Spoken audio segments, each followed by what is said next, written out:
Welcome to Humans of Armadale, the third series of podcasts about community volunteers in the Humans of Armadale series showcasing the diversity of City of Armadale residents. This collection was produced and developed by the Center for Stories and the City of Armadale. Together, we are sharing stories that reflect our state's rich heritage, diversity, and history. The interviews you're about to hear were recorded on Wajak, Noongar Boja, and we pay our respects to their elders, traditional custodians, and knowledge keepers, who are the first storytellers of this place.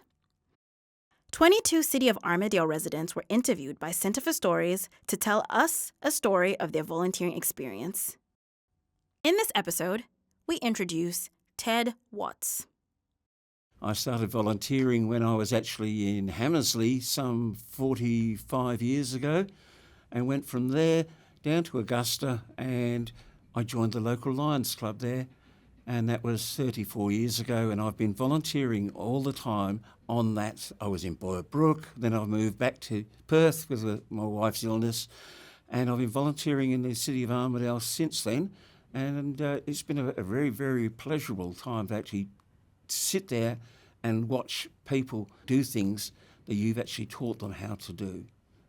I was with the Lions Hearing Foundation doing PR and also training people up there on how to use the hearing equipment. I like the way that people listen to me and then they actually learn something from me.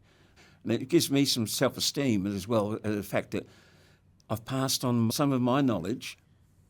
It's been really, really good.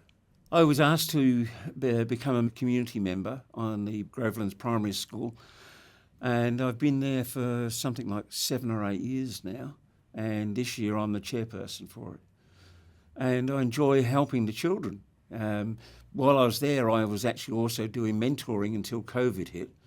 I was in a thing called Trailblazers, which actually helped mentor the children. I went to the men's shed, and it was good talking to other men about problems that they've had and relating them to the problem I had at the time. You know, as I said, I belonged to Lions, and I got surprised in my life when I actually checked up how many hours I spent selling Christmas cakes. And it was 130 hours selling Christmas cakes. It was only on the weekends, and we only did it from the last week in November. So every weekend prior, all the way up to the Christmas Day. And if anyone wants some more, I can get some as well. It's given me a really good feeling in myself that I'm actually passing on knowledge to everybody else, and the fact that I can see that someone else is benefiting from it. And it's good to see that the benefits go back to the community and making the community better and making sometimes someone's life better.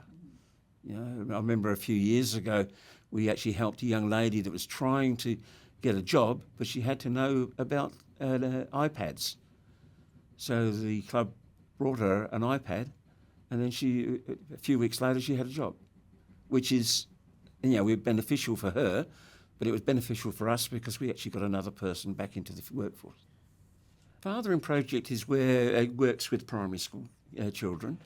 We arrange meetings with the father and their child, because a lot of guys are actually out there that are working fly in, fly out. And so they don't have much time to spend with their child. Lions Club is actually recycling computers. Working or not, doesn't matter. If they don't work at all, we actually strip them down, and there's only some glass elements and some plastics that we can't recycle. The rest of it, we actually separate it all and send it off to a salvage yard who give us money for it to go back to the community. And then if we've got computers there that are suitable for children that the parents can't afford a computer, so the kids can learn. But look for an organisation that you are happy with. Volunteering is the thing.